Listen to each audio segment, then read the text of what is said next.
Well, you all definitely win the prize for being willing to get up and be in a session bright and early at 8 a.m. on the evening after the boat trip. How many of you all went on that boat trip last night? Oh, a lot of you. Okay, well, you get extra special kudos for being here with us bright and early this morning. This is a topic that is near and dear to both Tim and my heart. I'm excited to share this with you and together with you this morning.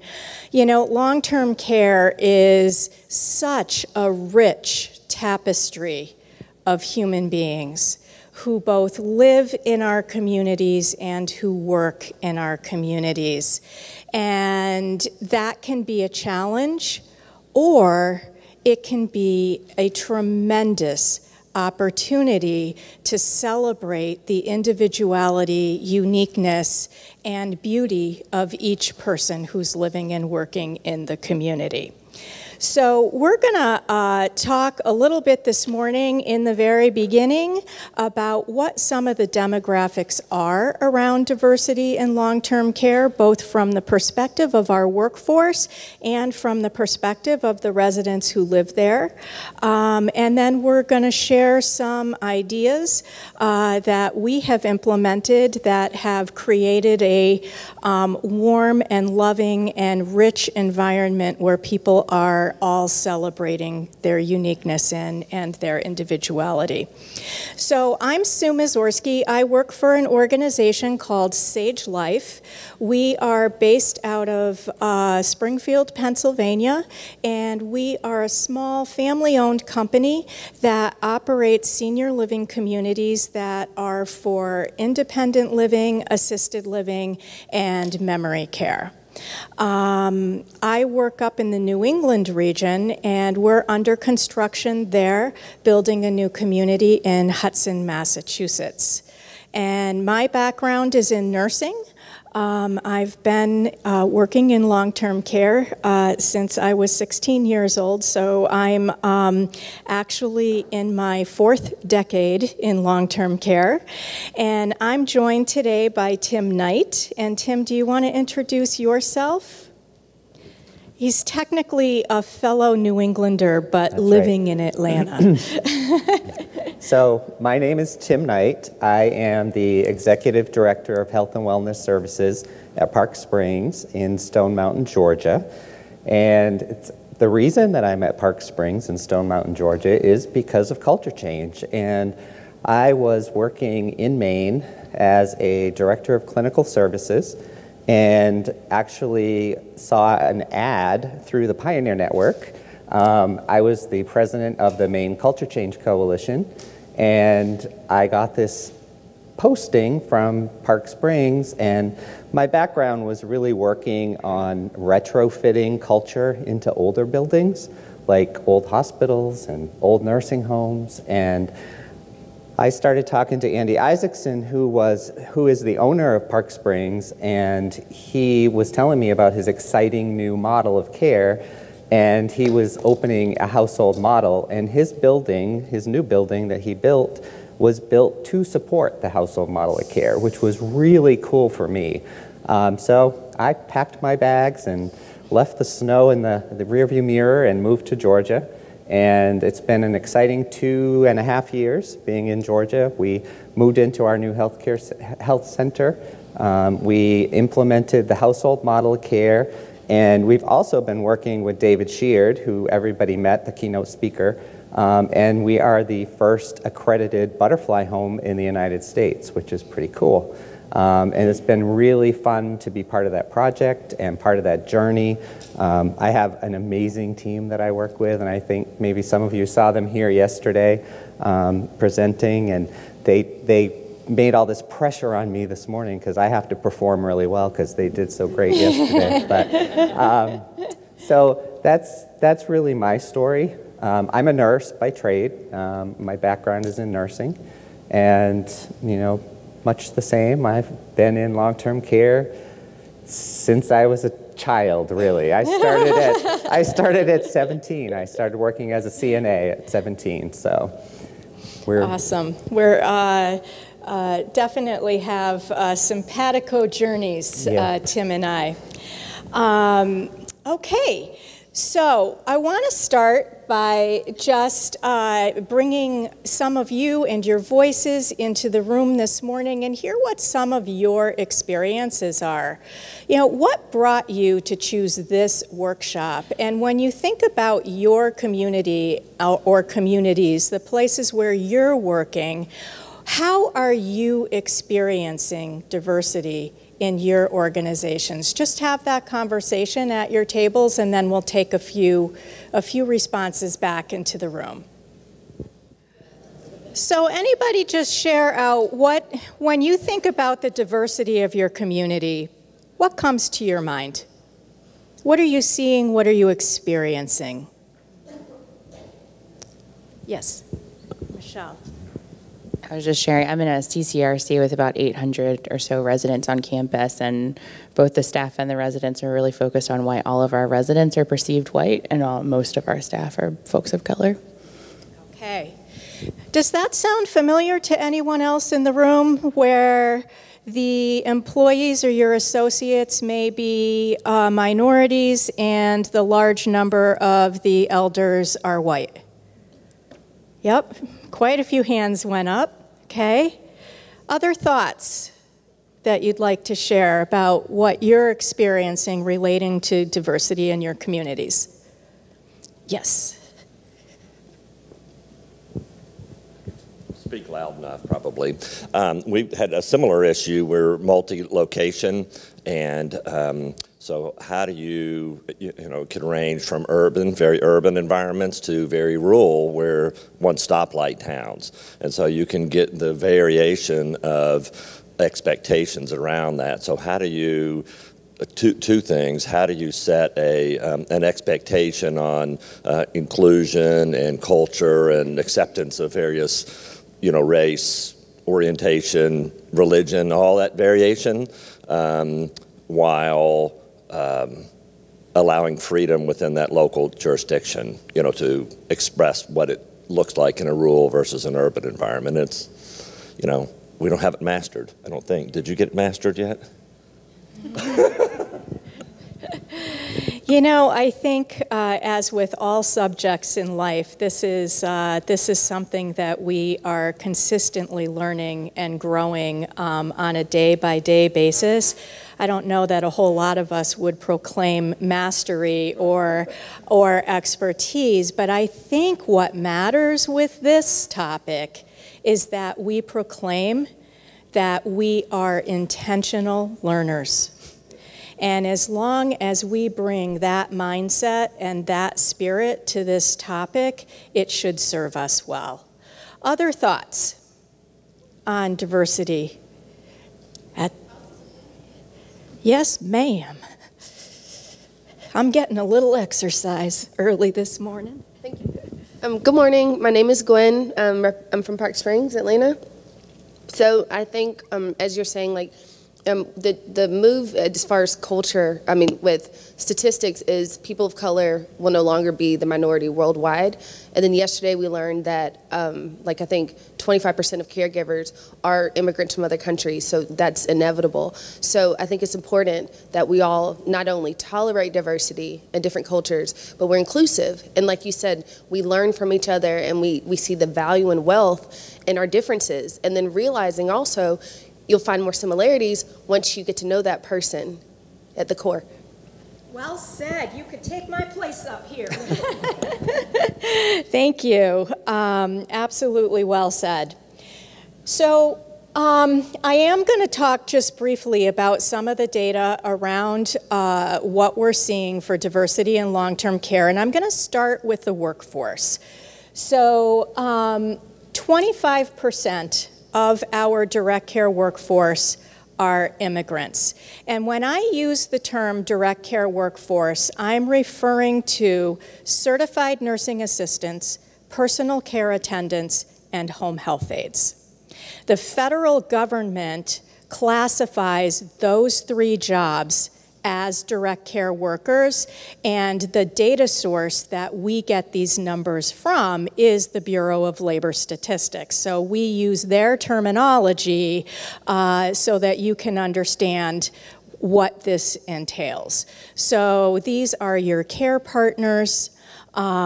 These are your resident assistants, whatever your terminology and your language may be inside your community. So, among our direct care workforce in long-term care, our employees hail from 124 countries, and they speak 157 different languages. That's really quite remarkable, isn't it? A rich tapestry, truly rich tapestry. So these are the most common countries and regions of origin that our staff are joining us from. You can see that the largest is from the Caribbean at 26%, 20% from Central America, 14% from Southeast Asia, 8% from Western Africa, and 6% from South America. And then on the right of this slide, you can see the top 5 countries of origin, with Mexico coming in at number 1 and the Philippines coming in at number 2. Okay? And this, of course, has considerable variation depending on where your community is located and what some of those demographics are. So I'm working right now in Hudson, Massachusetts, and the history of Hudson, Massachusetts is that there's a very large Portuguese population. So when we look at the diversity of our community and the cultural celebrations that we want to bring into our community, they'll definitely have a Portuguese influence. And you would do the same, right, at any of your locations, depending on who is living and working in your communities. So now let's take a look at the residents. So we have 1.4 million residents living in nursing homes. 7.8% are over the age of 95, and 4 out of 5 are women, and 78% are non-Hispanic whites. So that pretty much confirms what y'all said when we ran around earlier this morning. And of those individuals, just under half have a diagnosis of dementia, which of course also can become a complicating factor in a community that's trying to celebrate diversity, right?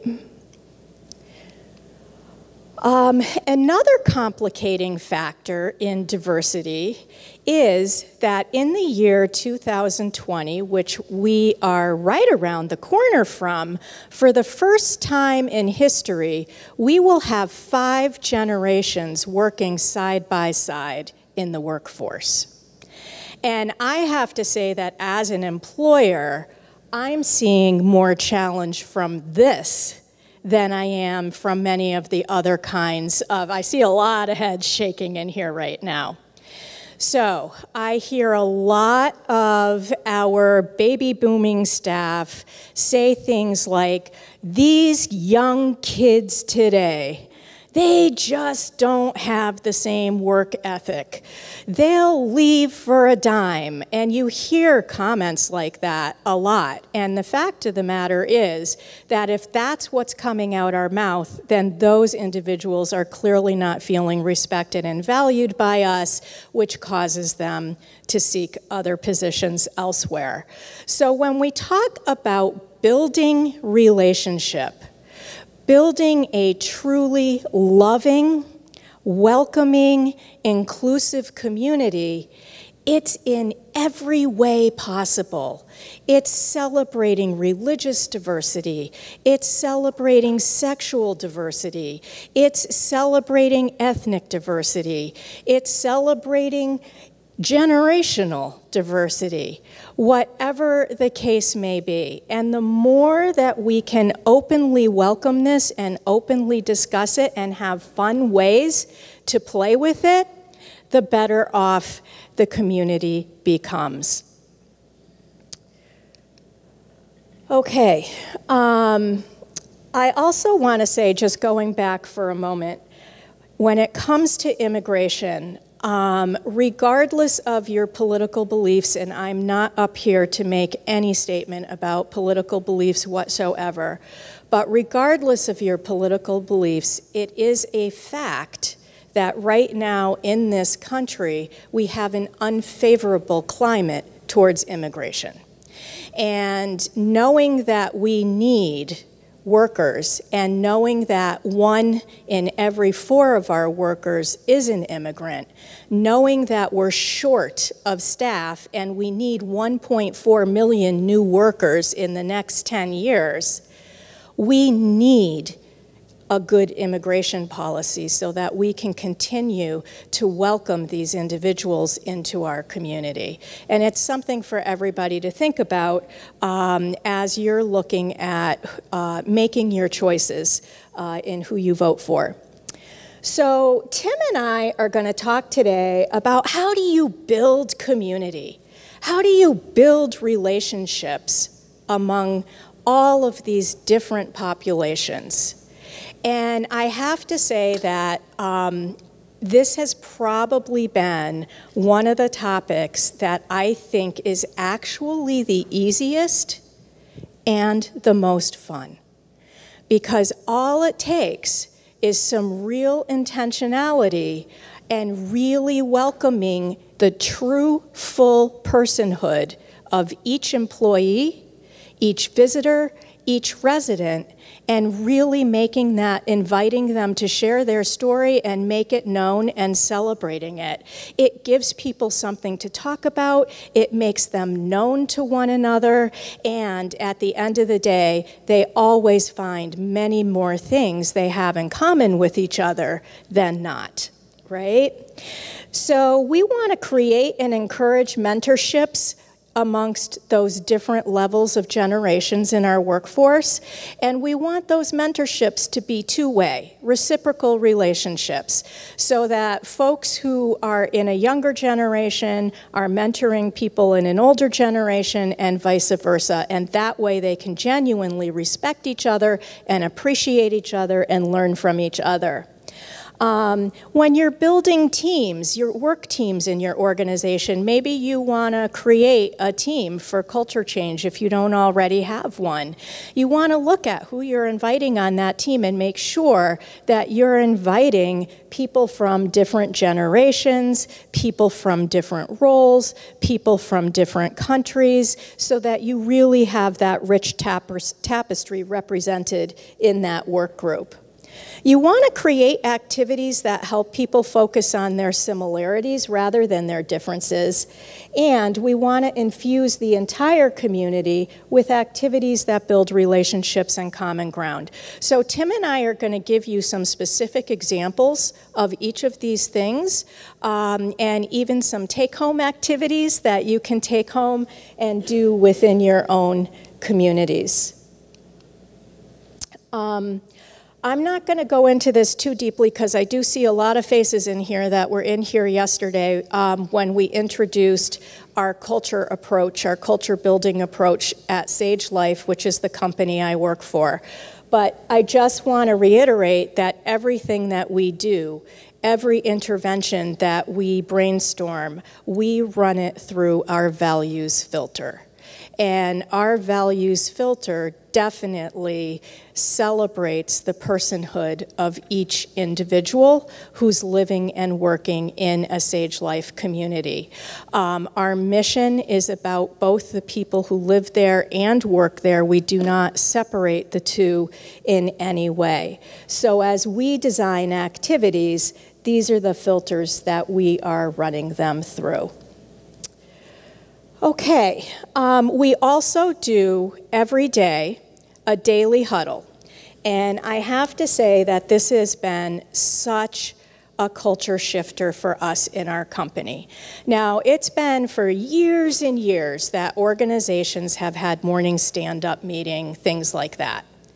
But who's invited to those meetings? Is it just your management team, or is it all of the staff? And what do you talk about at those meetings? Who's moving in? Who's moving out? Who fell, right? That's not what we talk about when we huddle. When we have a morning huddle every day at 10:15, at 3:15, and 11:15, we have a huddle with the entire staff. And we pull them together and we pick a value.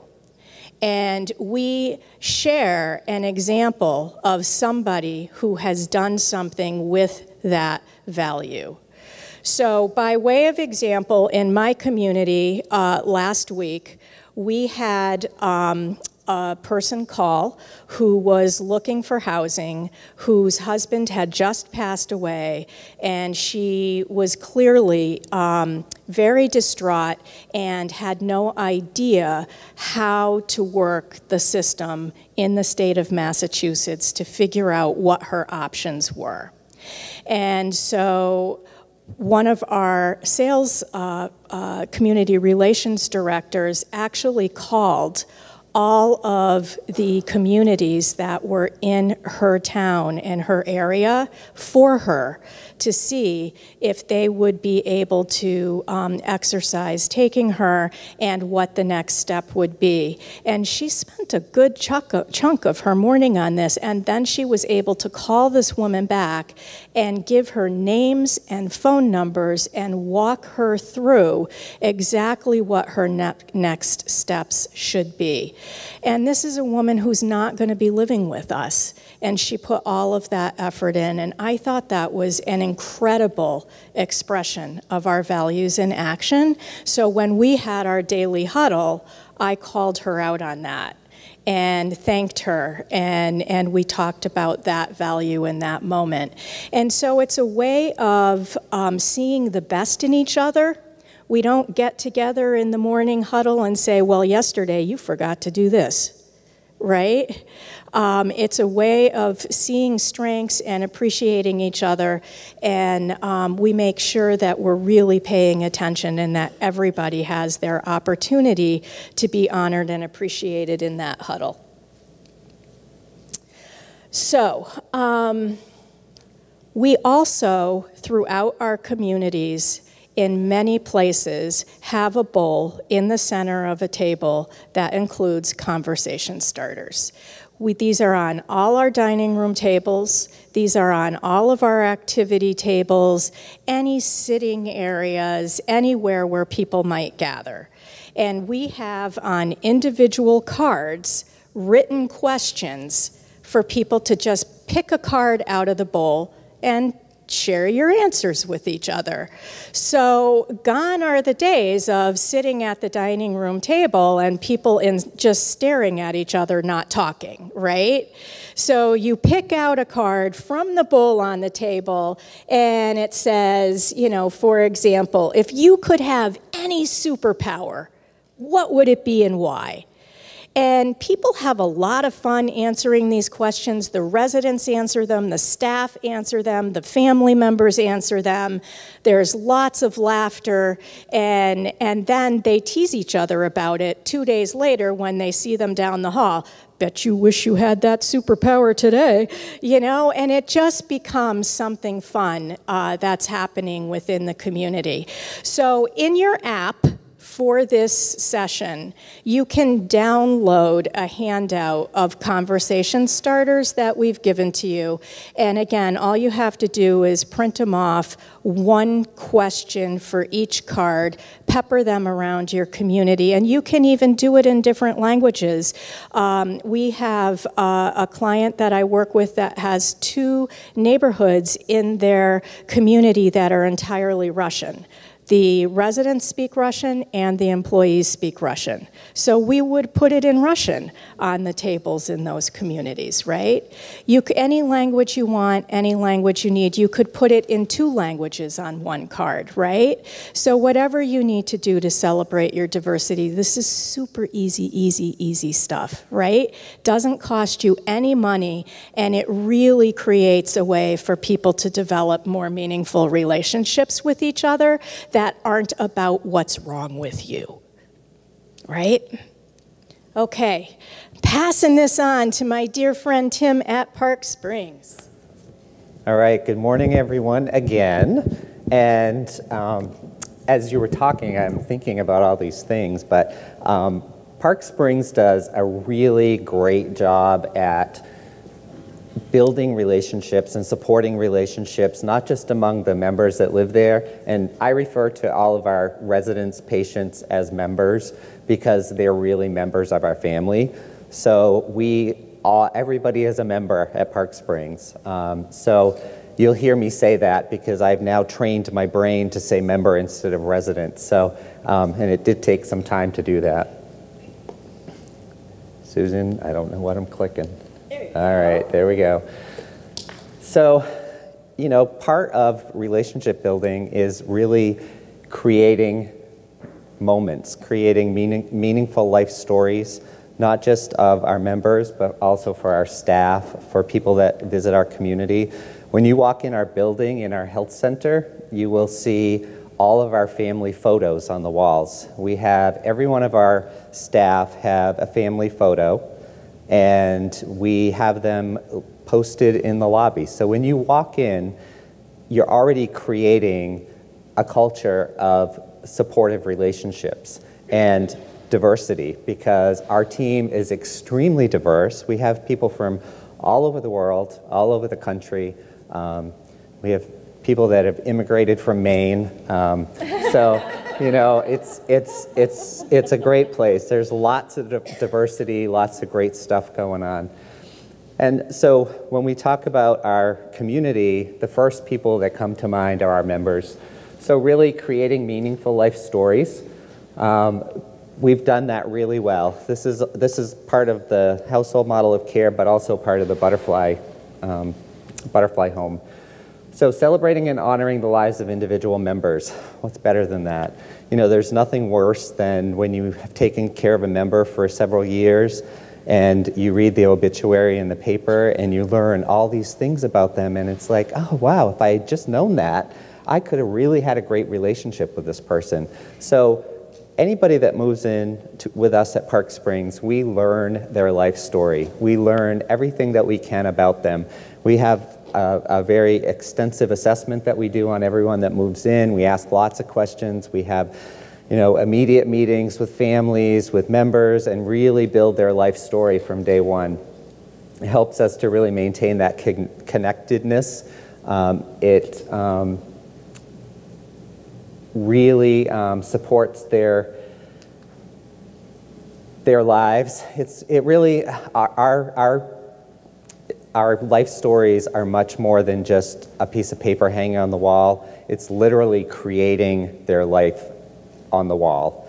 And that's really important because not only does this celebrate the person and celebrate their life and what they've done, their accomplishments, what they have accomplished in their life, their families, all those things, but also it's a great tool for our staff.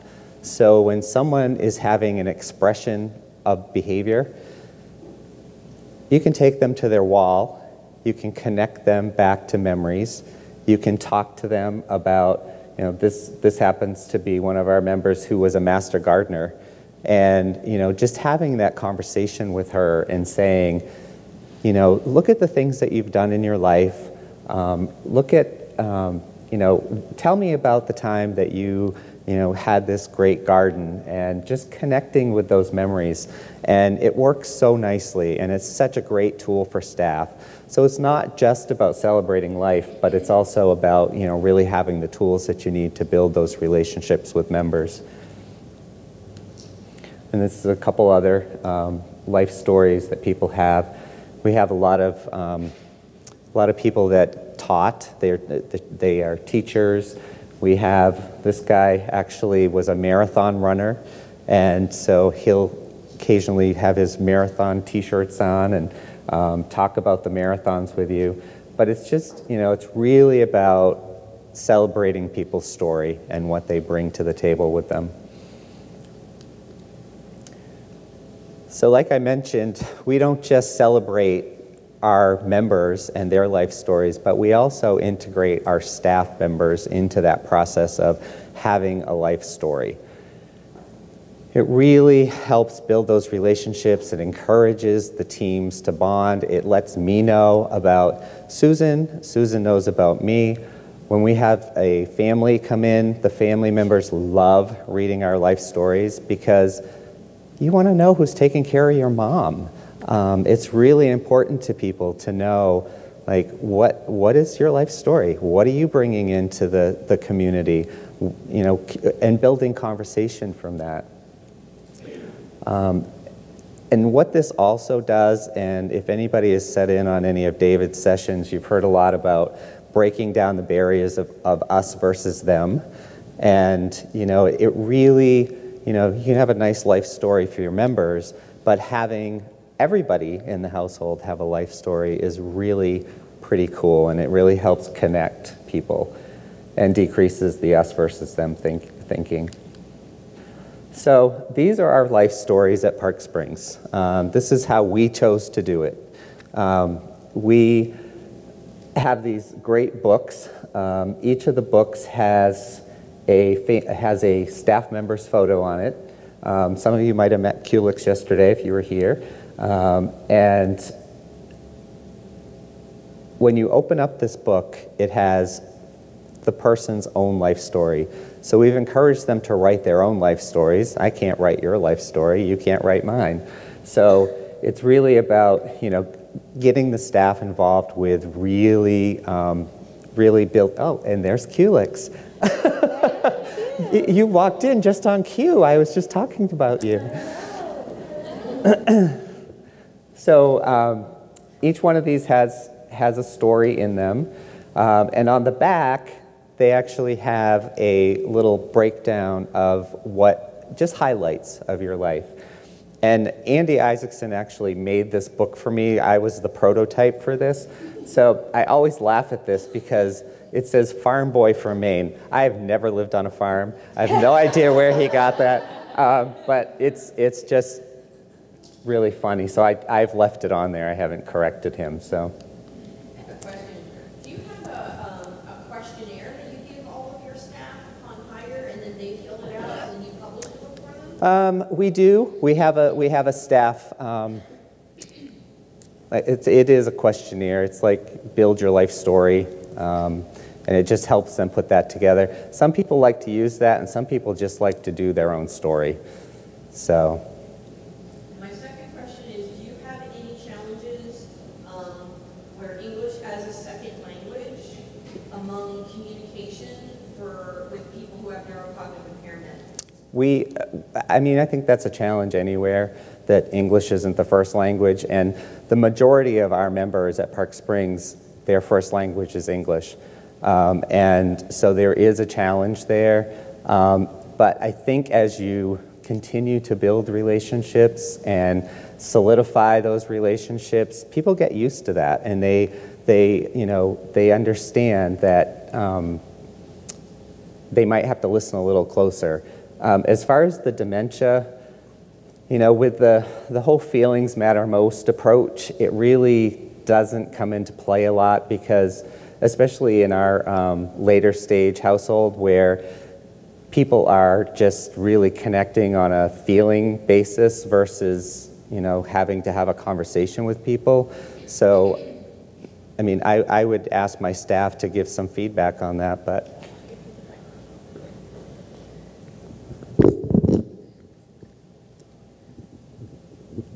Good morning, I'm Nicola Brown. I'm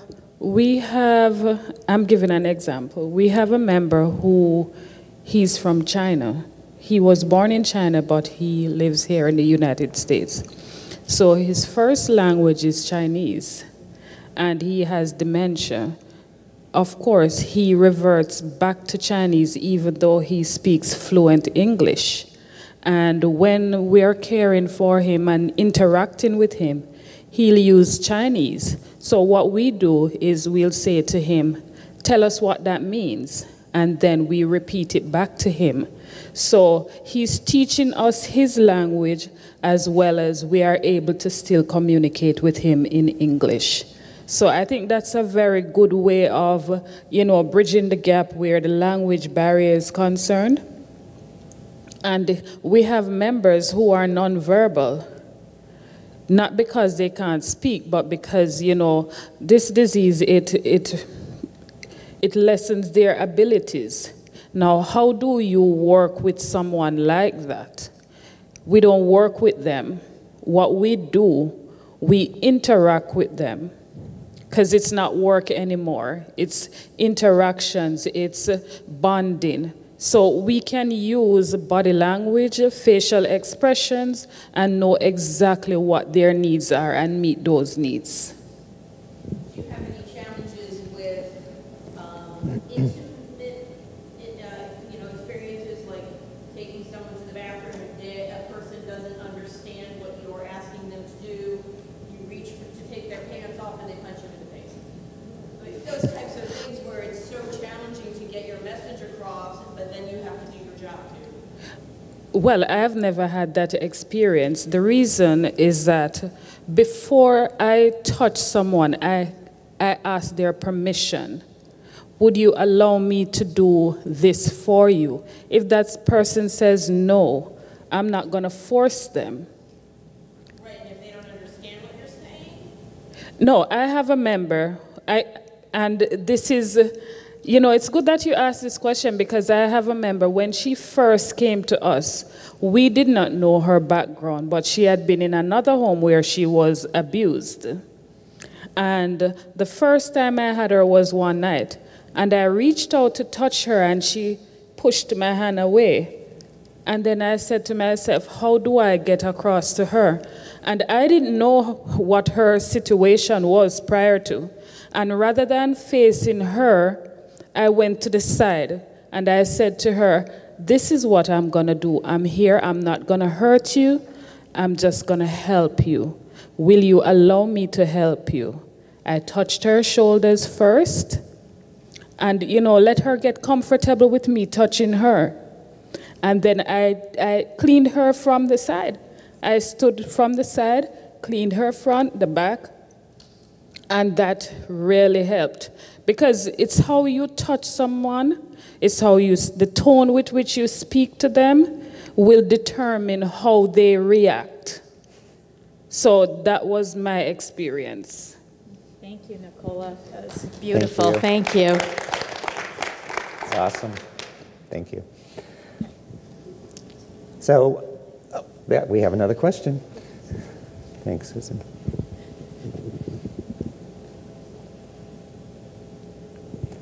It's not a question, but it's a quick story. I was doing some cognitive and mental impairment training in Maryland, and I was training the staff, and there was 2 housekeepers whose their primary language was not English. It was their secondary language, but they were really, really, really close friends. And when we were having a break, they were talking, well, what are we going to do when we get older and we forget our English and we can't understand each other's language and we're still, what are we going to do? And one of them looked at the other one and said, we're still going to know that we love each other. That's an awesome story. And that's kind of where I was trying to get at with the feelings matter most. People interact whether you can speak or not. You still have feelings. You're still a person. And interacting is really not that much of a challenge. I mean, people take care of each other. People support each other. And whether they can carry on or not, they just, especially if you're building those relationships early on when people come into your building. So, one of the other strategies that we have implemented at Park Springs is our employee name badges. Every one of, and I was going to bring mine and I left it on the table, but every one of our name badges has what we consider home. And like, I have Waterville, Maine on my badge, and it is not just not just saying where your home is, but it's also a conversation builder. And I think anything that you can do in your communities to really, really get people thinking about having conversation. I love the conversation cards. We use the conversation cards on our memory care. We have them laying around throughout the household, and it's about picking them up and building conversation. We do a lot of things especially at mealtimes, because we really try to support that mealtime experience. Having things on the table for people to interact with. We have a lot of stuff on our tables, and the more you learn about the Butterfly Project, the more you'll appreciate that. But David's Stuff of Life is really important as far as the butterfly homes, and having things readily available for staff to interact with members is super important. And so we have a lot of stuff on our tables. We have little gadgets and wind-up things and all kinds of things to just make conversation while you're having a meal, and making that meal time really a special time, a social time, and really special, just special, and interactive. So again, maintaining connections, really connecting yourself, breaking down that us versus them barrier, and being vulnerable with the staff, being vulnerable with the members, being open. None of us are perfect. We all bring something different to the table, and really, really celebrating, all of the differences that we bring. So these are some of our random name tags that we have. So we have people from all over the world: New Jersey, Philippines, Jamaica, Nigeria, Indianapolis, Paducah, Kentucky. And Paducah, Kentucky. I picked that one on purpose.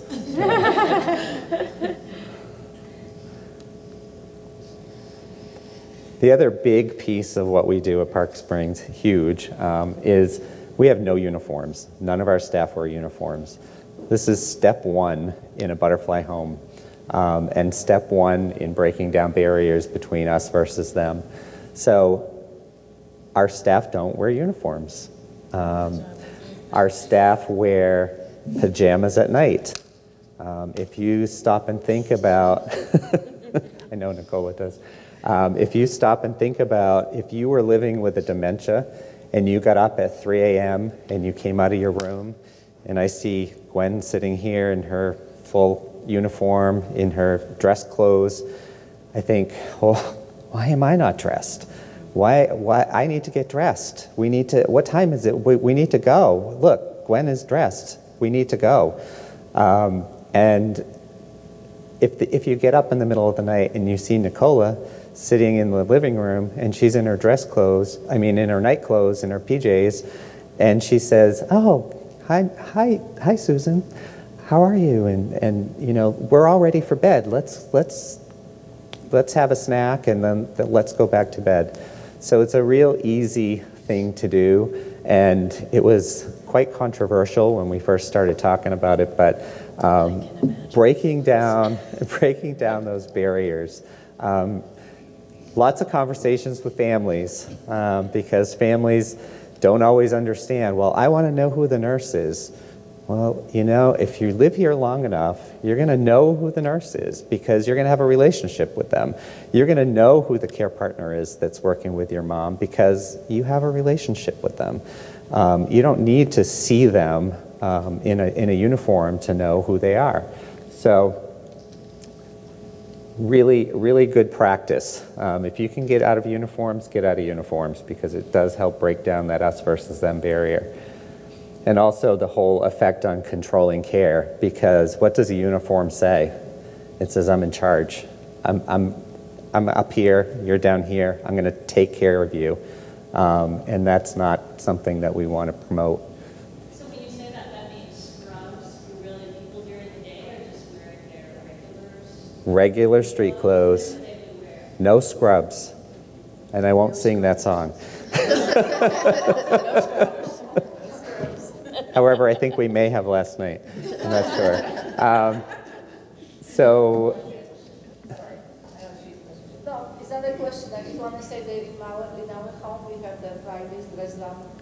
nice, and members absolutely love it. They want to see how we dressed up, they want to see the match, whatever. Right. Well, it also allows staff to be very creative. Culex happens to be one of our very creative dressers, and what does that do? It also gives you another tool to build communication. I thought that was me. So, did you want to say something? I was gonna say, when I stopped wearing when we were told to stop wearing uniforms, we didn't like it. That was a no-no. We had too many questions why you want us to stop wearing uniforms. We're used to it. But when we start wearing regular clothes, beautiful, brightful, and you find these members love it. They want to talk about it. They ask you questions. When I wear some earrings at different colors, they ask you, where did you get that? Oh, I used to have that. My mama used to have that. My grandma used. So I asked like, oh, so who was your grandma? What did she do growing up? And that's a conversation we have like the next 30 minutes. I'm knowing this member more than I used to. But if I come to work wearing a uniform, I'm not going to wear anything colorful to know this member. I'm already putting the barrier, yeah, I'm here to work. I'm not here to engage to know you. So wearing regular clothes, and I wear like a tutu every day. I wear my butterfly wings, that's every day. They enjoy it, they talk about it, and when you see them smiling and talking to you, it makes your day. I just wanted to mention also, I've had elders say that when we wear scrubs, they feel sick. They're there because they're sick. It promotes a sick model of care. Then they're at home. Mm-hmm. Yeah. And so just And you know, perception of I'm here because I'm sick. anything you can do to take the clinical out of the household, that's one thing that we've done really well at Park Springs. We physically, the nurses are not in the household. They're not even in the household model. They really, truly are physically and philosophically on the outside of the household. And that's on purpose, because I don't know about you, but I don't have a nurse walking through my living room at night coming and taking my blood pressure or checking on me, or, you know, so we really try to support the sanctity of the home without the clinical aspect. And that's right, if you see a nurse, you automatically think I must be sick. And if you're not sick,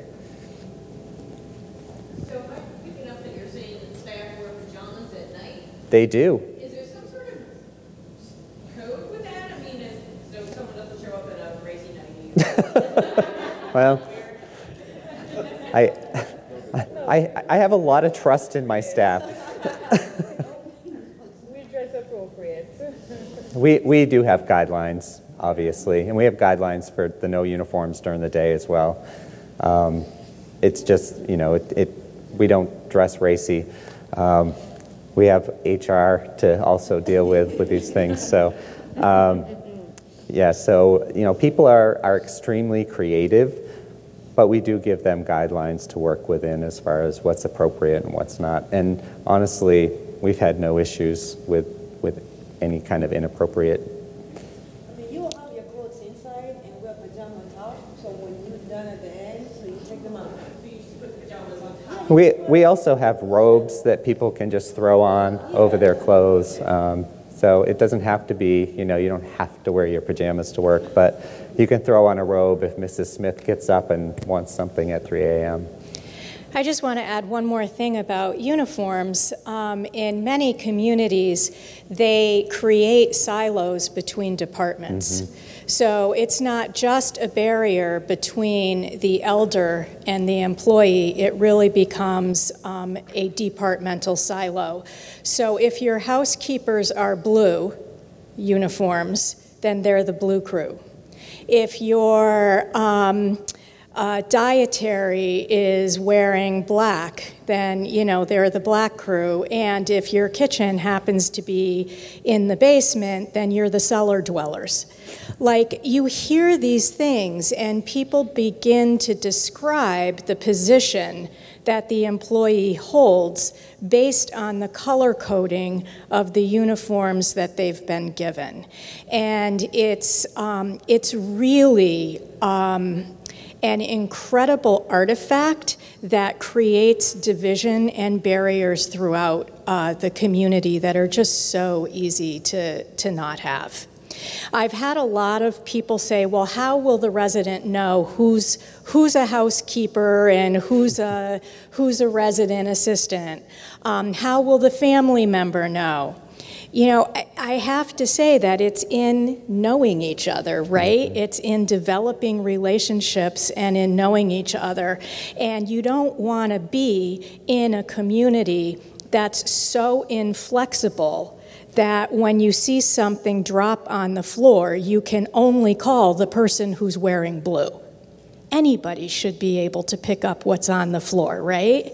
So it's all of that kind of thing that we need to be thinking about, and it's another piece of the uniform process that I think is extremely important. Mm-hmm. And there's a lot to be said for really working with your teams and scripting them, because when people walk into our households, when we have visitors that walk into our household, we don't just ignore them. We connect with them. We try to really take care of them and say, you know, thank you for coming into our home. My name's Nicola. I'm the care partner. I'm taking care of your mom. You know, and you know, using those phrases and those supportive statements with families is super important, because we don't wear uniforms. But I can tell you, after the first week, it was not an issue, because people had the relationships and they know that Nicola's the one that's coming tonight to take care of my mom.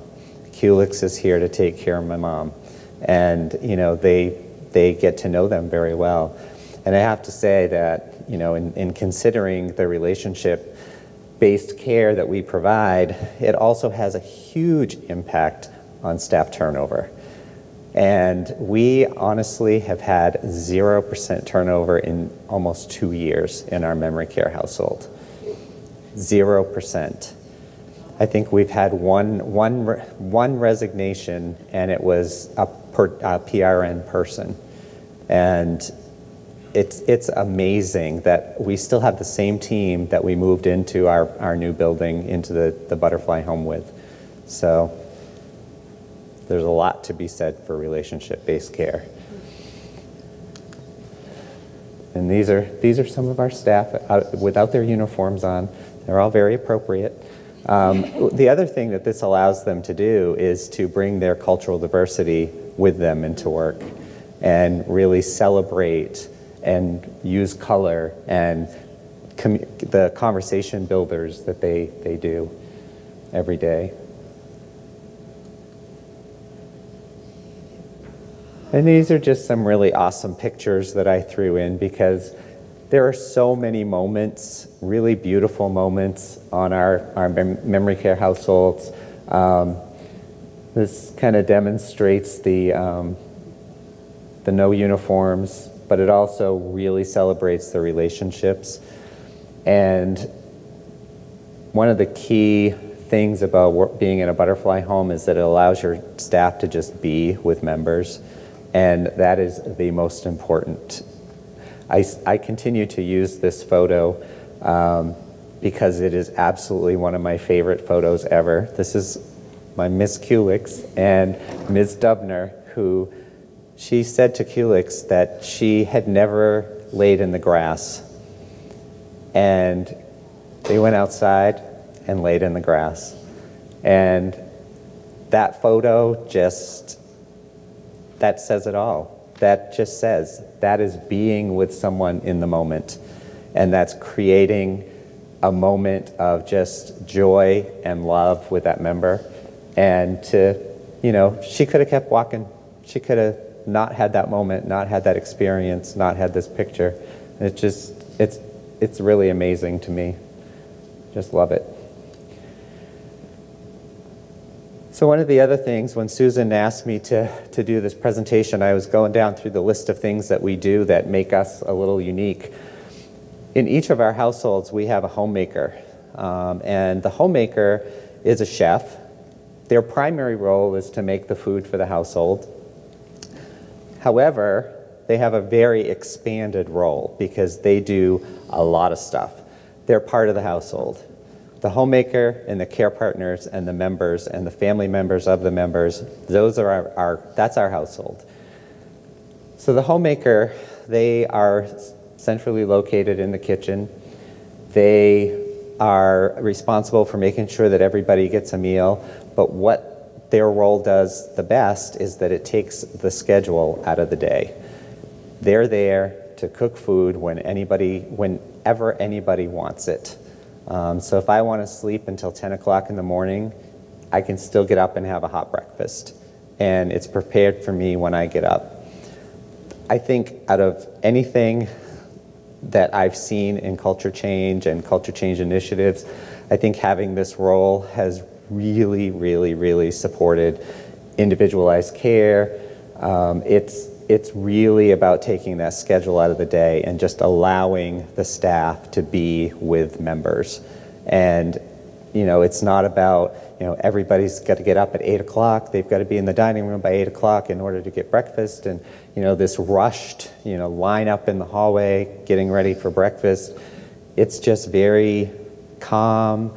Our meal times are, I've worked in memory care, long-term care for a very long time, and you wouldn't even know that there was really much going on because it's just a gradual process throughout the day. People are eating when they want to eat, which is really cool. One of the other ways that our households really celebrate diversity is that each of the households become very different because we have different people living in each of the households. So the menus that they offer within each household can be very different based on what the members in the household want to eat.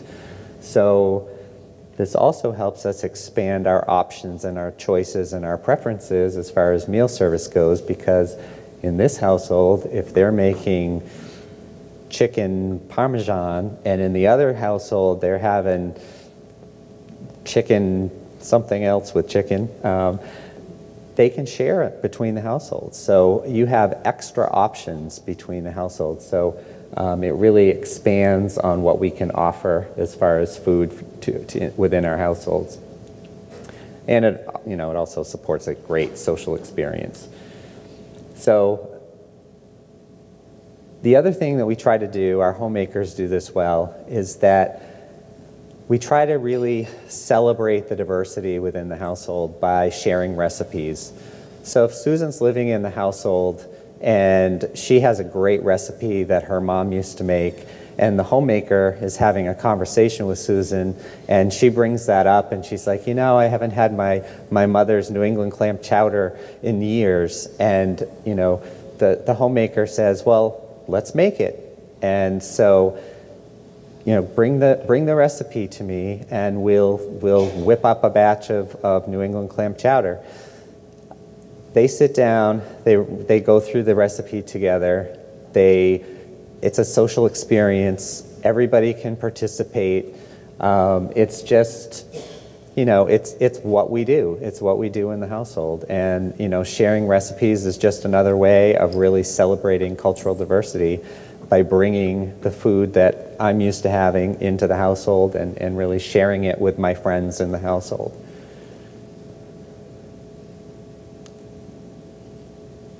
Any other questions for me? Anything I can answer?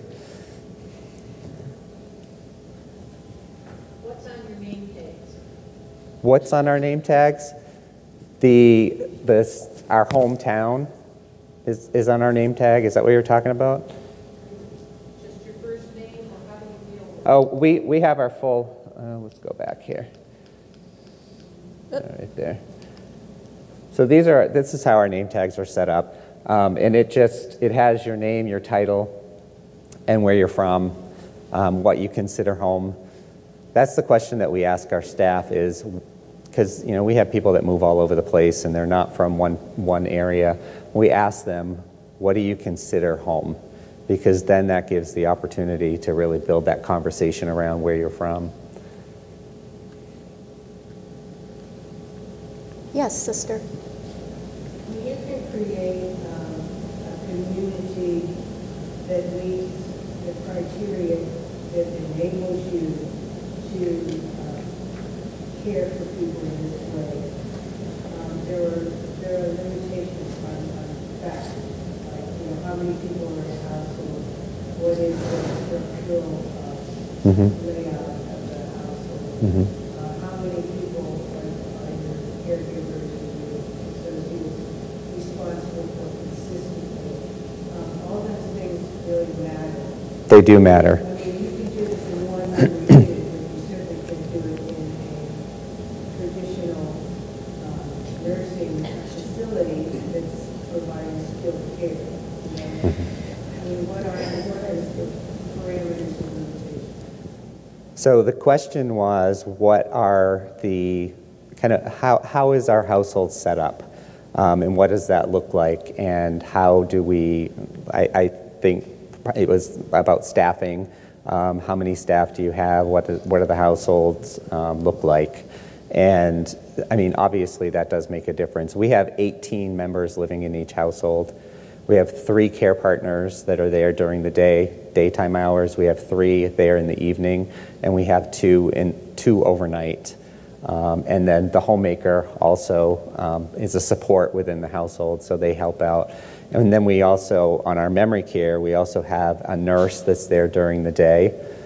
And she's, like I mentioned before, outside of the household, but supportive as far as, responding to any clinical needs within the household.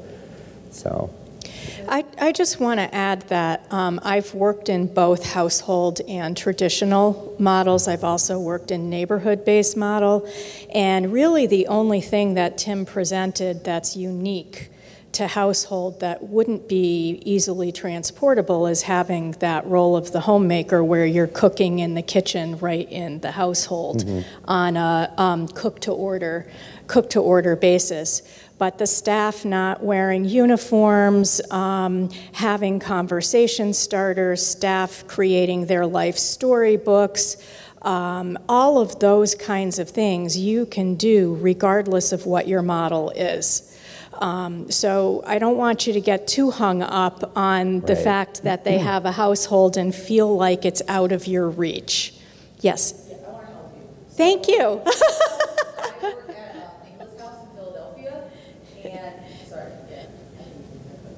I work at English House in Philadelphia, so I work at Ingalls House in Philadelphia, and we have a very, very unique population. So our average age is about 52. So we have very, very young people with all myriad of, disabilities, from childhood illness to, gunshot wound victims, MS, CP, all kinds of stuff.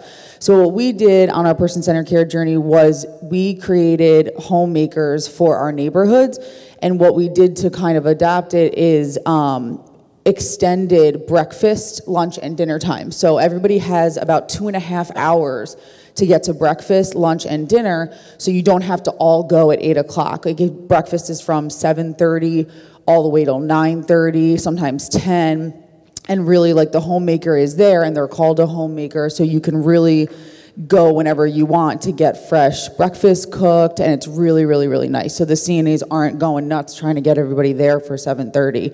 You can kind of stagger your times. And it's good for the residents too, because they don't all have to be in the one room at the same time. I always say if I lived at Inglis, I would go on the tail end of breakfast so that I could kind of have my own experience with the homemaker, so everybody can do that. So I just wanted to give an example. Thank you. Thank you. There's really lots of ways to approach this. Yes, ma'am. I have a question. I'm just wondering, how did you transition your residents into doing that whenever time they want to eat, they can eat? Because I know our family members are used to being at breakfast at 7:30. They all want to get in there at 7:30 no matter what. How did you transition them into being okay with going whenever they wanted to? Thank you. Like anything else, it's like establishing a routine in your home. People did. Do you want to speak to that? Because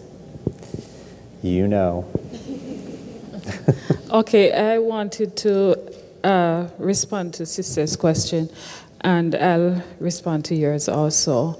In our home, we incorporate every aspect of care. The clinical part of it is incorporated into what we do on a day-to-day basis, because what we offer is total care. We not only, address their physical needs, of course, we address their emotional needs, spiritual needs, because we have pastors come in for those who are Baptists, and, they have church on Sundays. We have Catholic come in, whatever their needs are spiritually, that is addressed. Whatever the clinical needs are, those are addressed on a day-to-day basis. Medication, and there is a unique way we go about doing the medication pass. We don't have a big cart running through the hallways. It's not done that way. And everybody is taken care of. So everything we do is all-inclusive. We give total care. Felix, did you want to add something? Yes, I was wondering about. So I think you're concerned, like what you say your members, they all like to get up at 7 and go for breakfast, right? By now you should know how your members like to wake up. Some might like to sleep in late. Some might like to be like early in the morning, like 6, they're up. And some will sleep until like lunchtime. So what our Butterfly did, we got certified how even how to cook for our members. The one who want to get up at 5 in the morning, we can make him something to eat. The one by 7 o'clock, we have a homemaker coming in to cook for them. The one who want to wake up at 9 o'clock, he's still going to cook for them for breakfast. And when we wake up at lunchtime, then it's time, like they're going to go eat lunch. So you need to know the routine of your members, what time they like to get up. So you don't force them to get up because they're going to be cranky. They're not going to be happy. They're going to be sleepy. And that's not good for you, especially not good for them. We don't want that. We want them to be happy when they wake up, like in a good mood. And that's how you're going to have a good day, and they're going to enjoy their day. So that's our schedule. Thank you. I would just add also that in the organizations that I've worked with where we've moved to honor the natural daily rhythm of the elders, we picked a start date after laying a lot of groundwork. And on that start date, you don't wake anybody up. You just wait until they wake up. Because what's happened is that we have institutionalized the people who are living in the communities to follow our schedule, right? So we don't really even know in many communities what their natural daily rhythm even is. So when we pick the start date, again, after laying much groundwork, so that everybody knows, what we're doing, why we're doing it. Nobody's going to be, starving to death because they slept until 10 a.m., right?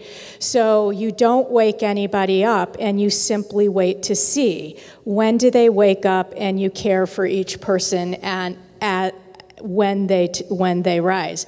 And it's another important thing to say that what happens on day one and what happens 3 weeks later could be totally different. I don't know about you guys, but I don't wake up at the same time every day. I really don't. And if you're deinstitutionalizing somebody, they may wake up at 7:30 the first day, but as they begin to get that institutional schedule out of their system, they may creep up, to 9 a.m. or even 10 a.m. And it takes a little while, and it takes a lot of flexibility within that neighborhood to do that, but it works, and I personally think that's really one of the only ways to go about starting this, because unless you're a brand new building that's just opening from scratch, your folks are institutionalized to the routines that you've put in place. Yes? Sleep is really important, and as a nurse, you can speak to that. And the second thing is, families really need to know what's going on. Amen. Amen. Because you don't want the family member coming in and thinking that you're neglecting their loved one because they're still in bed. So, like I said, lots of groundwork to be laid before you have that we're going live day. But just another way to go about it. And I can tell you from my experience, family education is so key, because if they don't understand, I can't tell you the number of conversations I've had with families that just don't understand what we're doing and why we're doing it, or that we're creating an environment for someone living with dementia to function well in, that we're not designing the environment for them. And that is a really tough conversation, because you have families that are moving into your community that are feeling a huge sense of guilt.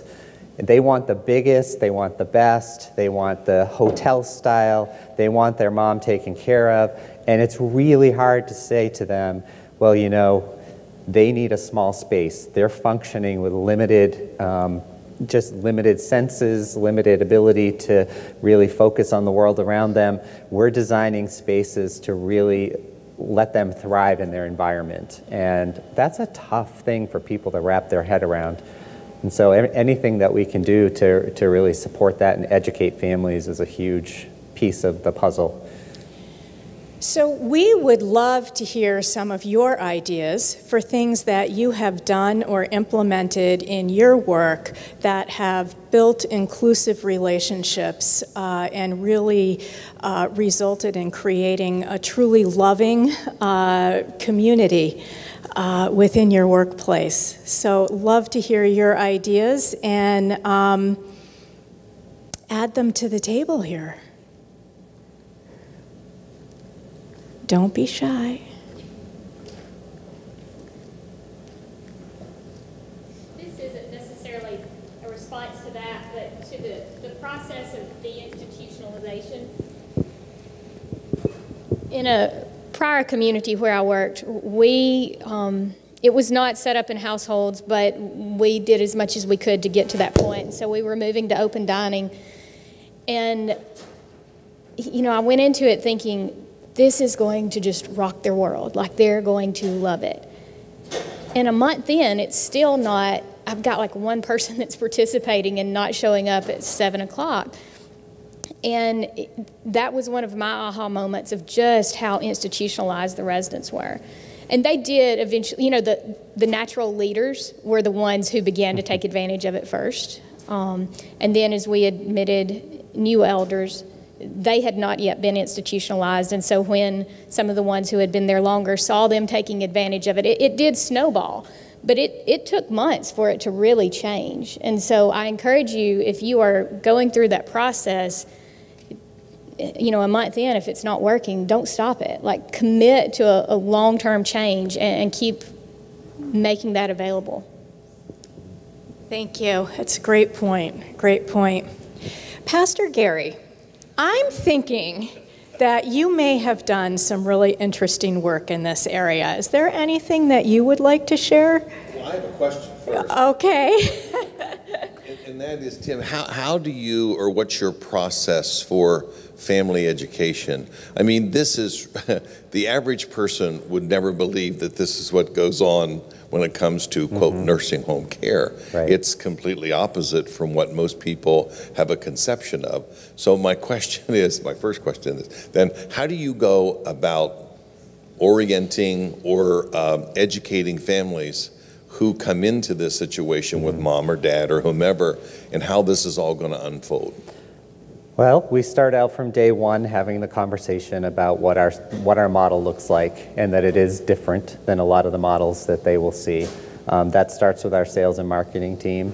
They talk about it. Part of my role is educating my staff on what to talk about, how to talk about it, scripting them as to what they're selling, because we want them to have the same experience as what we're selling. So a lot of upfront conversation goes in, and along the way we have things built in. We have a resource manual that outlines our model of care.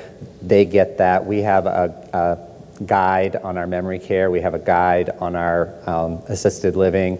one of their responsibilities is to sit down with the family within the first 24 hours after move-in to have the conversation about what our model of care is. So that reinforces that. And then along the way, with the butterfly program that we've implemented, there are certain milestones throughout the program that we have to meet with families and educate them. And then the guides have also gotten really good at just having conversations on an ongoing basis when they sit down with them at care planning meetings, really just talking about, you know, what our model is, why it's different, what the preferences are, what the you know, choices are of the member. So it's kind of built in along the way. As a chaplain, I consider myself to be the pastor and the chaplain to the staff as well as the residents and their families. And I think just, the willingness by our staff to just, impromptu, just taking 8 or 10 or 5 or 6 people sitting around talking about spirituality, talking about religion, talking about what it means to them at this stage in their life. But also, I think just the opportunity to share with them, for instance, about once a month in the 2 or 3 different communities that we have, I have a great big griddle, and I travel from dining room to dining room, and it's called Pancakes with the Pastor. And it's just a great thing because, first of all, they don't see me in that light. And the second of it is, whether you want chocolate chip or banana or peaches or whatever the case is in your pancakes, but it just, gives them the opportunity to see me instead of just standing up there leading a worship service. But again, just putting it on a level to where it makes it very relaxing for everybody.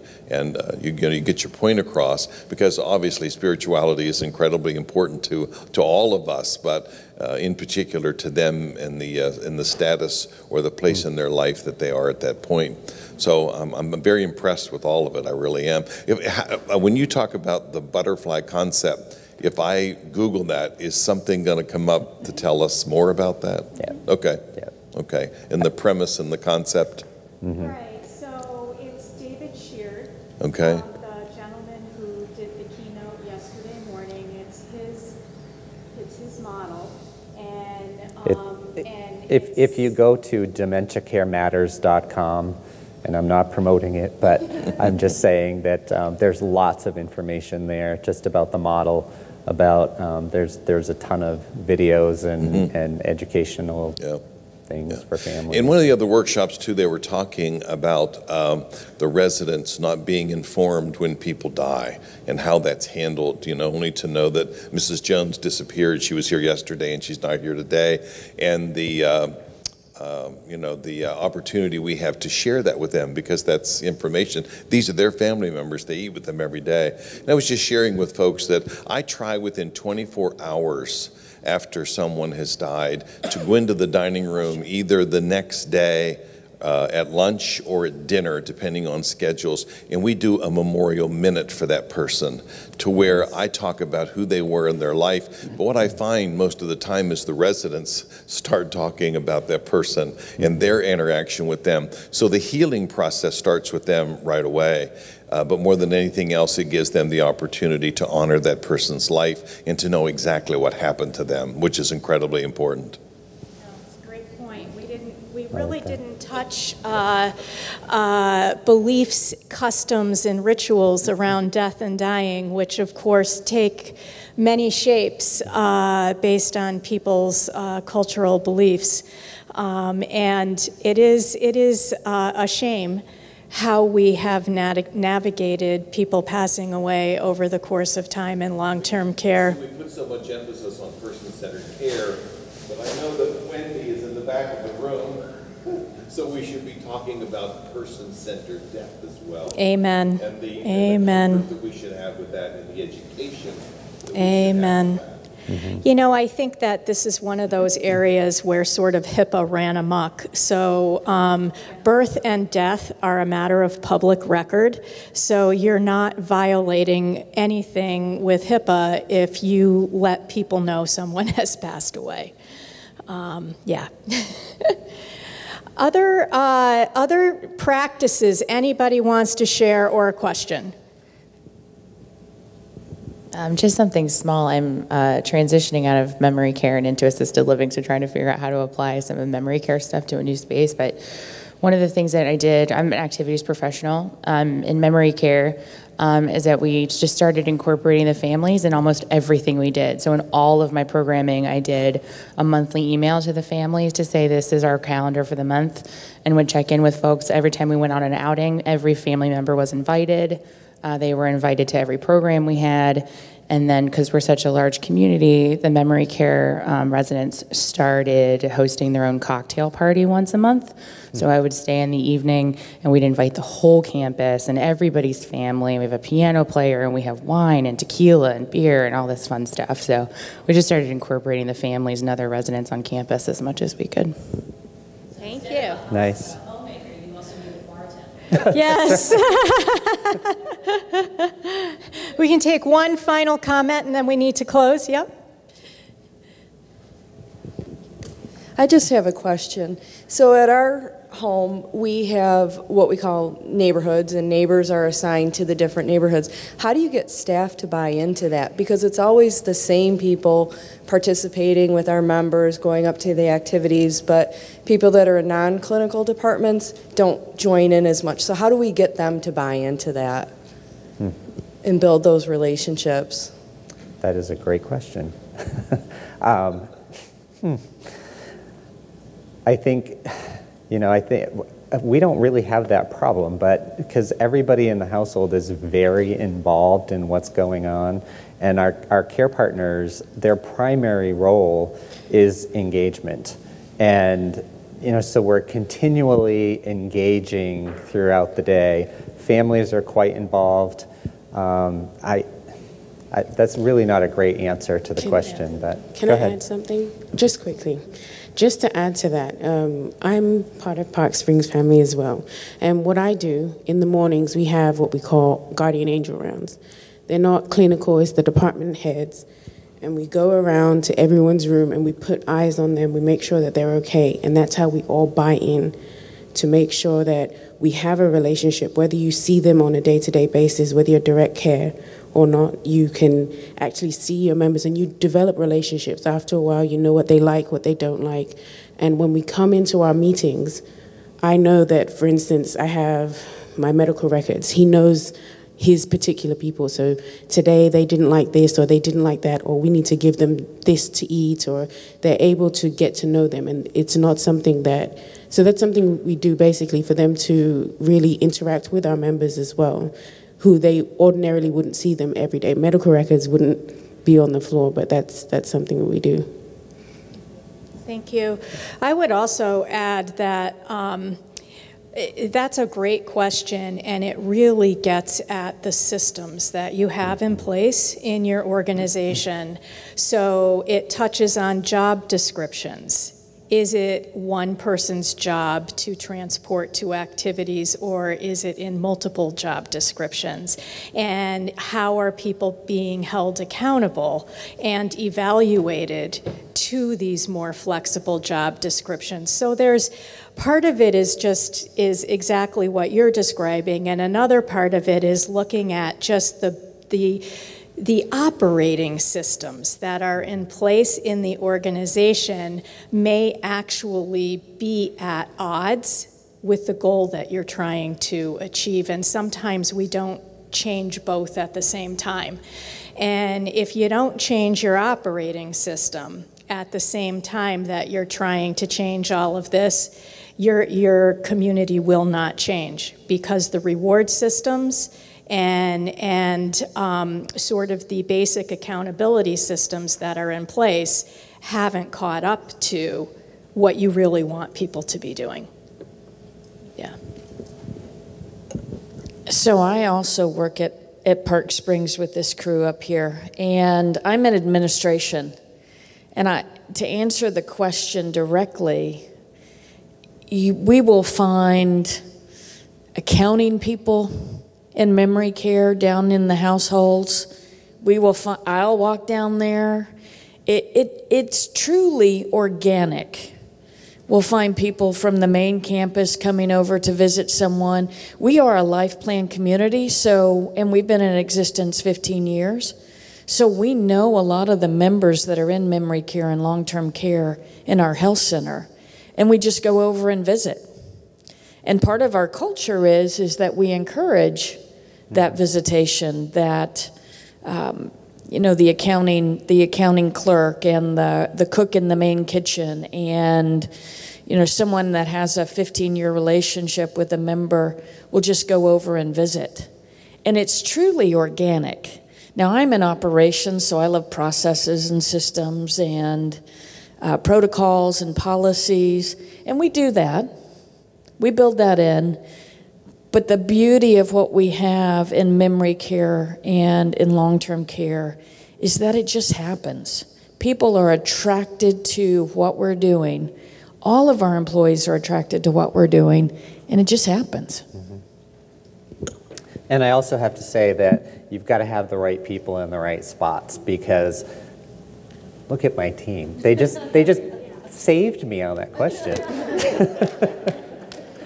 I want to thank you all for joining us.